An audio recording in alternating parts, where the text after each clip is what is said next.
to be open-minded, to consider that maybe, just maybe, the way you think the world works may be wrong. And the way we've been building our business based on all the social conventions and what everybody tells us are the right things to do maybe is wrong. And just because everyone's doing it doesn't mean it's right. Remember, the vast majority of the business philosophies and practices that we practice today are not norms of business. They're recent. They come from the 70s and 80s. The concept of shareholder supremacy, where we prioritize the interest of an external shareholder over the interests of our employers or customers, was a theory proposed in the late 1970s, popularized in the 80s and 90s by bastards like Jack Welch, who ran GE. The concept of using mass layoffs to meet an arbitrary financial projection at the end of the year did not exist prior to the 1980s. It was popularized by bastards like Jack Welch and General Electric. Rank and yank, the idea of ranking your employees based on performance, promoting the top 10% and firing the bottom 10% did not exist prior to Mr. Welch.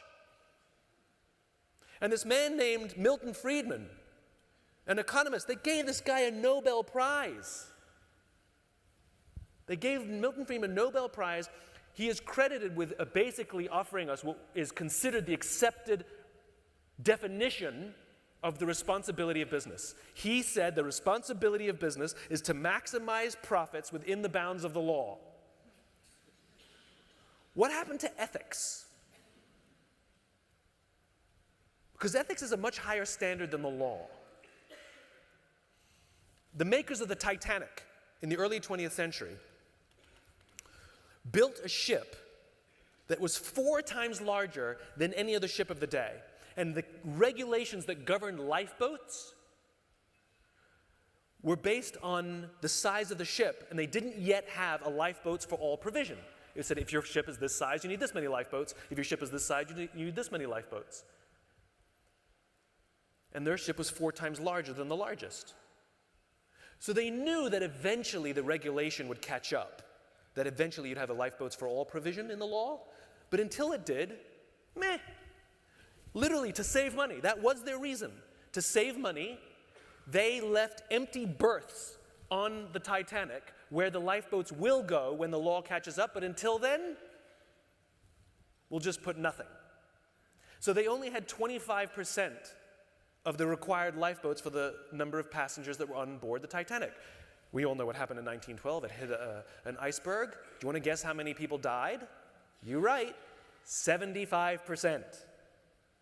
They broke no laws. Think about the number of CEOs that get dragged out in front of the court of public opinion after they've done something disgustingly unethical, and what do they all say? We were within bounds of the law. We broke no law. This is the standard for business? And so people who are anti-capitalist now, what they've completely failed to understand is that the capitalism we have is not actually capitalism as Adam Smith envisioned it. We have a bastardized capitalism. Capitalism for bastards, if you like. And the capitalism we practice today is not actually the purest form of capitalism. It actually undermines capitalism. Where we have increasing levels of stress, we have declining levels of technology, declining levels of trust, declining levels of cooperation. We have unstable economies. Is because of this false view of capitalism that we have. As Adam Smith envisioned it, it was about trust, it was about cooperation, it was about human beings. He believed that you prioritize people over profit. He actually wrote in The Wealth of Nations that I don't need to speak any further about it, it's obvious.